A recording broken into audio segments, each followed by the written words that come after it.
Vanished Temples of Sindh, echoes of a silent civilization written by Aditi Joshi. The fate of Sindh's Hindu temples from antiquity to the post-partition era situates their destruction and neglect within the larger framework of civilizational erasure. Long before modern borders were etched by colonial cartographers, a sacred geography existed, known as Sapta Sindhu, the land of the seven rivers, where the Vedas were first sung and Dharma breathed through temples, rituals, and community life. Among these rivers, the Sindhi Indus stood supreme, not merely as a physical artery sustaining agriculture and trade, but as a metaphysical axis around which the spiritual imagination of Bharat revolved. Sindh, named after the Sindhu itself, was never a remote frontier nor a marginal appendage to the subcontinent. It was a luminous node in the civilizational web of Indic culture. From the hymns of the Rigveda that praise the might of the Sindhu to the philosophical ferment of Buddhist and Jain orders, the region was a crucible of intellectual and spiritual significance. Cities like Alor and Dibel were thriving centers of commerce and learning, where Sanskritic traditions coexisted with vibrant mercantile networks extending to West and Central Asia. Yet, in the contemporary imagination, the name Sindh rarely conjures visions of its once glorious temples, intricately carved murtis, or the melodic cadence of bhajans that once floated along its riverbanks. Instead, it is too often remembered through the lens of rupture, its image refracted through the violence of invasions, forced conversions, and the systematic erosion of its Indic heritage. This silence is not benign. It is the residue of centuries of conquest, theological displacement, and cultural effacement. The temples that once stood as custodians of Dharma are largely absent from collective memory, their absence a testament to the deliberate reconfiguring of the region's heritage. To speak of Sindh today is therefore to confront this silence, recovering what has been muted, to illuminate what has been obscured. It is an act not of nostalgia alone, but of historical reclamation, a reassertion of the civilizational heartbeat that once pulsed along the banks of the Sindhu. Sindh before 1947, a tapestry of temples before partition carved the subcontinent into two bleeding halves. Sindh was home to a thriving Hindu community that formed nearly a quarter of its population. Sanatana Dharma was not a marginal faith in this land. It was a living, breathing force that animated daily life, festivals, and public culture. The cities of Shikarpur, Sukkar, Hyderabad, and Karachi bore witness to this vibrancy, their skylines marked by temple spires that were at once places of worship and emblems of civilizational continuity. Among these sacred sites was the famed Ramapur temple at Tando Alahar, where annual melas drew thousands of devotees in a celebration that blended spiritual devotion with communal solidarity. The Hinglaj Mata temple, nestled deep in the Makran Mountains, in present-day Balochistan, was a pilgrimage destination of such magnetism that it attracted worshippers from across regions and, remarkably, from diverse religious traditions. The shrines of Jalal, a water deity and cultural icon of Sindhi Hindus, resonated with devotional songs, their sanctity acknowledged even by sections of the Muslim populace. These temples were far more than religious structures. They functioned as civilizational anchor points. Within their courtyards, schools imparted learning, kitchens sustained the poor, and dramatic performances kept the epics alive in public memory. They safeguarded artistic traditions, oral narratives, and moral instruction, ensuring the transmission of culture across generations. To dismantle such spaces was not an act of mere iconoclasm. It was the systematic targeting of a civilizational ecosystem. Each demolished temple represented the erasure of an educational center, a cultural archive, and a moral compass. In effect, the destruction of these sacred sites was an assault upon the very identity and memory of the community, a form of civilizational assassination. 1947, when devotees became refugees, the partition of India, often narrated through the searing violence of Punjab, unfolded in Sindh with a quieter, more insidious cruelty. Unlike Punjab or Bengal, Sindh did not witness massacres on the same scale. Yet what it lacked in bloodshed, it compensated for through systemic intimidation, economic marginalization, and targeted acts of religious cleansing. The exodus was not precipitated by chaotic violence, but by a deliberate dismantling of the conditions that made Hindu life sustainable. Temples, those age-old sanctuaries of worship and community, were defiled. Sacred spaces that had anchored the identity of the Sindhi Hindus were desecrated, sending a clear and unambiguous message. The custodians of these traditions had no place in the new order. Faced with fear, grief, and the erosion of security, the Hindu populace departed, not as migrants seeking opportunity, but as refugees fleeing dispossession. They carried little but memory, fragments of festivals, snatches of songs, and the invisible thread of cultural continuity. In their flight, the most painful abandonment was not material wealth, but the divine. Murtis, embodiments of their deities, were left behind in desecrated sanctuaries. Priests, long the custodians of ritual and oral tradition, were scattered. The bells of temples fell silent, their echoes fading into the emptiness of structures left to decay or repurposed beyond recognition. In India, the displaced Sindhi Hindus rebuilt their lives with resilience and enterprise, establishing communities, markets, and temples anew.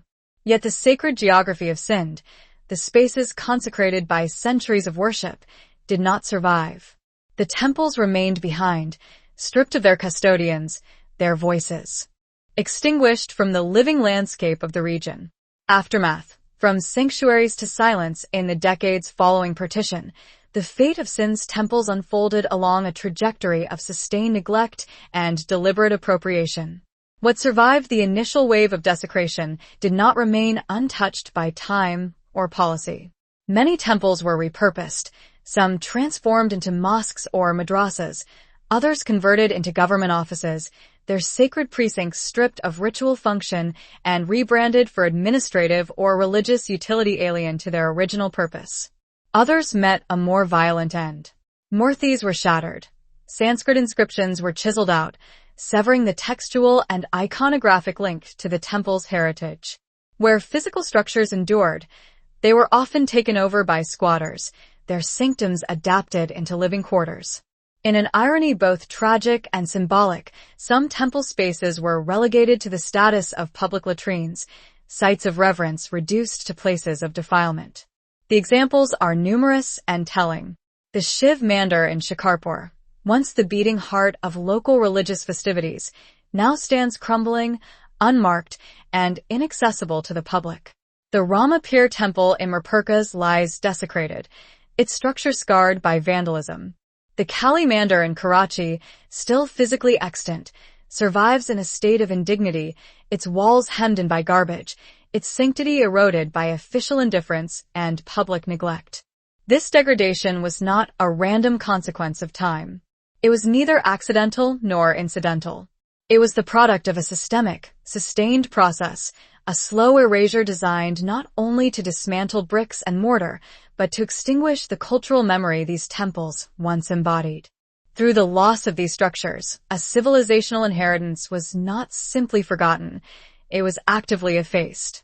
Emotional fallout. A people without anchors for Sindhi Hindus in India and across the diaspora. The pain is neither episodic nor confined to memory, it is generational. Grandparents speak of temples to which they can never return, their recollections threaded with longing and resignation. Parents recall festivals once celebrated in absentia, rituals adapted to new geographies, but emptied of their original setting. Children born far from the Sindh's banks inherit only fragments, stories passed down like heirlooms, imbued with both pride and a gnawing sense of cultural orphanhood. In other diasporic histories, exile is anchored to a recognized cultural geography. Jewish memory continues to circle back to Jerusalem. Armenian longing finds symbolic focus in Mount Ararat. But for the Sindhi Hindu community, displacement carried with it a double loss, the physical homeland and the right to remember it in the national consciousness. In post-partition India, their arrival was marked not by national commemoration, but by bureaucratic indifference. As refugees, their survival was prioritized over the preservation of heritage. The temples they left behind were not integrated into the idea of national heritage in India. They were not the subject of restoration projects, state memorials, or cultural reclamation. Consequently, the trauma of Sindhi Hindus was confined to the private realm. It remained personal but never allowed to be civilizational. What remains? Fragments of a forgotten Dharma, a handful of sacred structures in Sindh endure, though they stand as rare survivors in a landscape of absence. The Kalka Devi Cave Temple near Aurora remains one of the few functioning Hindu temples still in operation. Its survival is remarkable not only for its continuity of worship but for the occasional offerings made even by local Muslim communities, a faint echo of the syncretic reverence that once shaped the cultural fabric of Sindh. Similarly, the Amarkat Shiv Mandir, sustained by the devotion of a small Hindu community, continues to mark the annual Mahasivaratri with processions and rituals. These observances, however, are no longer the vibrant, region-wide festivals they once were. Instead, they are acts of quiet perseverance, carried out in isolation from the larger civilizational network that once sustained them. Beyond these exceptional sites, the more common reality is one of ruin. Temples lie broken, stripped of murti, purpose, and even name. Their walls and courtyards remain as architectural testimony, but the animating presence that once sanctified them has long departed. What survives is not living worship, but the skeletal remains of a heritage that endures in stone even as its soul has been silenced. Why the silence? When the Islamic State reduced the ancient city of Palmyra to rubble, the global response was swift and unequivocal. The act was condemned as heritage genocide, a crime against humanity's shared past. When the Bamiyan Buddhas were obliterated by the Taliban, UNESCO and world leaders mourned the loss as a cultural catastrophe. These sites, once symbols of civilizational grandeur, were granted the dignity of remembrance. Yet, the slow and systemic destruction of Sindh's Hindu temples has elicited no comparable outrage. No international resolutions were passed. No documentaries chronicled the disappearance. No commemorative campaigns were launched. The erasure of a millennia-old sacred geography proceeded in silence, unacknowledged by the world, and unremembered even in the land to which the displaced belonged. India, often seen as the civilizational homeland of Hindus, has itself remained largely reticent. The narrative of partition, as constructed in official discourse, revolves around themes of nationhood, political division, and the rehabilitation of refugees. The loss of sacred sites, the temples, shrines, and cultural ecosystems left behind has rarely entered the national conversation. These remnants of Sanatana Dharma, situated outside India's political borders, do not comfortably align with the secular framework of curated memory that dominates post-independence historiography. Thus, the silence endures. But it is not the silence of reconciliation or closure. It is a silence born of suppression, a suppression of history, of trauma, and of the civilizational wound that refuses to heal because it has never been fully acknowledged. Lessons from the ruins. The story of Sindh's temples is, above all, a lesson in the fragility of civilizations. Civilizations do not perish only when cities fall or empires collapse. They die when their memory is extinguished. A temple is more than a structure for ritual worship. It is a repository of language, art, tradition, and collective spirit. Its destruction is not merely an architectural loss, but an act of cultural amputation. The erasure of Sindh's temples, therefore, is not solely a Pakistani episode. It is also an Indian failure, a failure to remember, to preserve, and to honor. It is equally a warning. The forces that dismantled Sindh's Dharma have not vanished. They persist in altered forms. They shift, mutate, and reappear in courtrooms where heritage is litigated, in classrooms where history is rewritten, in media that reframes cultural narratives, and in political or religious spaces that continue to shape public memory. This is why the lesson of Sindh is inseparable from Shatrubodh, civilizational alertness to threats, whether overt or insidious.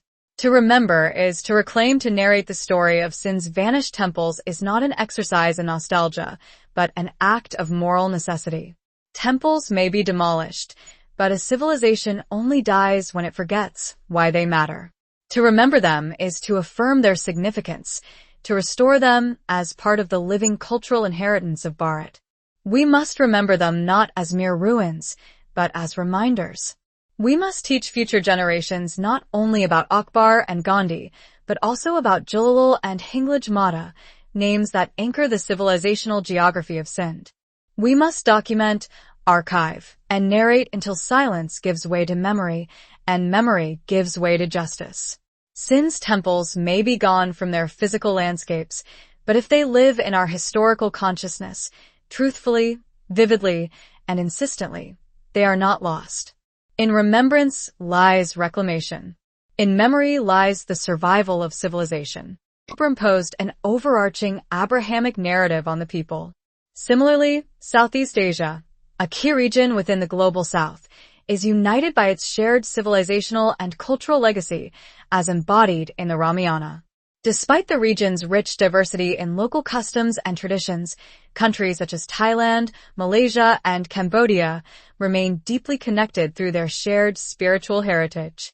Oral traditions form another strong cultural thread that binds.